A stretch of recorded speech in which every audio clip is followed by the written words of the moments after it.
All right, I seen a Sports Illustrated article. I want to talk about it right quick. It's basically saying that boxing needs to do something about the domestic violence in boxing. Enough is enough. Something needs to be done. Okay.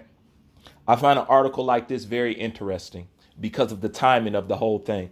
Because as you know, this is coming off the wings of Gervonta Davis getting arrested for domestic violence. Don't condone domestic violence. I don't believe in any violence unless it's self-defense. You know what I'm saying? That's my personal belief.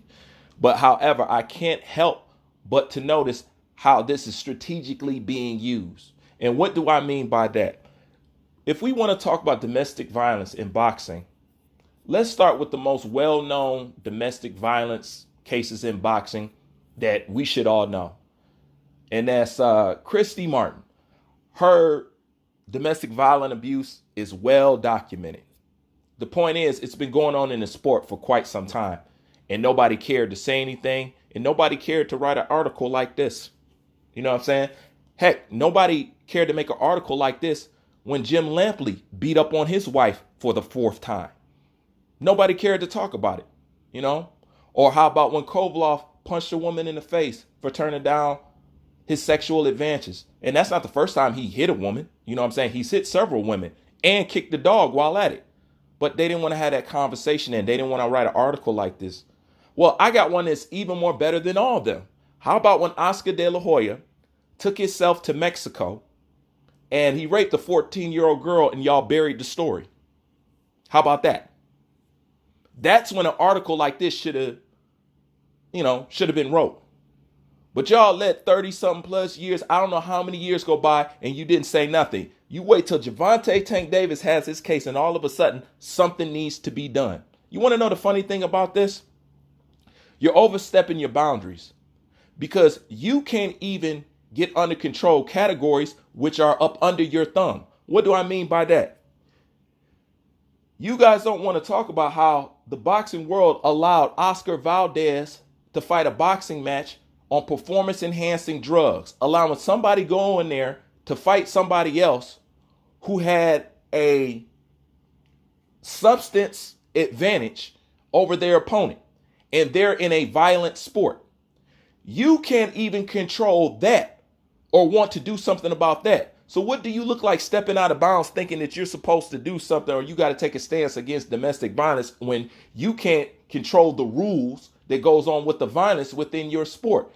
And it's rules to protect the people who operate inside of boxing because nobody gets killed more in combat sports than boxers. So what do you think it would be of the utmost importance to get PED and drug use under control and not set an example to the world by allowing somebody who took drugs to fight somebody who didn't take drugs? So what do you look like jumping over the fence talking about some domestic violence when the courts handle that? You're not the court system and you're not the law. Let them handle that. If he's guilty, if he's that, they're going to handle him accordingly. But what, as you as a boxing fan in the boxing world, what are you going to do when you can't even do nothing about the stuff that you do have control over that involves violence? That makes no sense. And when you read this article, it names every black boxer who ever had a domestic violence charge in history. Nobody outside of black is named in this article. But I just named you several people that, if you ask me, way more serious charges. And this is the funny thing. While they want to get a control over domestic violence, do you know the UFC has more domestic violence charges than any sports out? Did you know that? They are the lead in domestic violence, UFC. Now, have you ever heard a UFC fan say that I'm not a fan of this fighter because of domestic violence? Have you ever heard that? Have you ever heard them say that I'm not a fan of this wrestler over here because they've been involved in domestic violence? I've never heard it. Have you? I haven't. And it's a lot. And it's even more domestic violence cases in wrestling. But then when you read the article, you figure out why it's like this. Because this article is written by none other than Chris Mannix. That's the baby Paula Malignaggi, in case you didn't know. Okay? So I see what's trying to be done. And then what you're saying, it's based in reality, and most people agree with it. But see, that's just a cover-up. Because when you had the opportunity with Christy Martin, you didn't say nothing. When you had the opportunity with Jim Lampley, you didn't say nothing. Oscar De La Hoya, you didn't say nothing. Kovaloff, you didn't say nothing, and you didn't write an article like this. But we wait till we get to Gervonta Tank Davis, and you know what? Enough is enough. Something needs to be said, and all of a sudden, something needs to be done.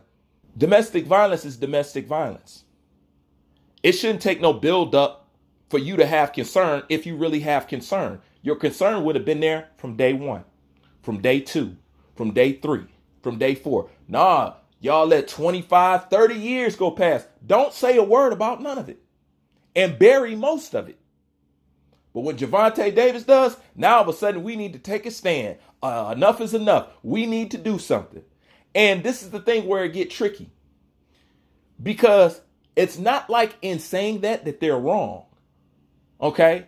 This is where they're using the cover of domestic violence to really shift some hate towards Gervonta Tank Davis that they naturally have anyway, because they're right in addressing that. They're right in wanting to highlight that. They know a lot of people don't like that. They're right.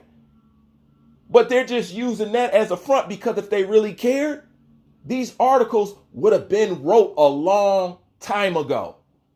That's how you know this article by Chris Mannix is bullshit. He don't give a shit, because if he gave a shit, we would have seen some remnants of it, because there's been plenty of domestic violence cases between when I'm talking about Christy Martin up into Gervonta Tank Davis. Where's your articles on those? Hell, where's your tweets? Where's your little comments? Where's your this? Where's your that? It doesn't exist. So why is it exist now with Gervonta Tank Davis? I mean, we already know why. But then again, this is what these athletes got to understand. You're not going to get the benefit of the doubt. They're always going to paint you as the bad guy. And being that, Gervonta Davis got video out there of him doing stuff to a woman, that doesn't look good. You know what I'm saying? So they're naturally not going to like you. And trust me, all these people who claiming they're upset about domestic violence, man, they don't care about domestic violence like that. Because if they did, it would show all the way through. Not just pop up right now. Not just outrage right now. So that lets you know all those other times they didn't care. Because where's the articles? Where's the outcry? Where's the stand? They say all up and down, I don't like this person because they hit women. I don't like, it's bullcrap. Okay? Because y'all loved the heck out of Stone Cold Steve Austin. Didn't y'all? He got domestic violence cases as long as my arm. They don't care. They don't. They just want to pretend like they care when it's you. Because if they really cared, it would have always been there. And we would have had conversations like this. Not have this conversation now. You know? And then if there's somebody somewhere that's going to hear what I said and say, oh, well, you're taking up for Gervonta Tank Davis, this, and that. See, those are the type of people that they want to attract with this type of article, because they don't want to hear nothing. Because I'm clearly stating that I'm against that. Clearly. I'm clearly not taking up or covering from none of that. The only thing that I'm highlighting is, if this is how we're going to be, let's be like this, period. Let's not just kick into gear when Gervonta Davis has his problem. We could have kicked into gear with Kovaloff, Lampley, and everybody else. But we didn't. And the question you need to ask yourself is, why didn't we? And why are we right now? I'm going to leave that up to you. That's my thoughts on this. I'm out.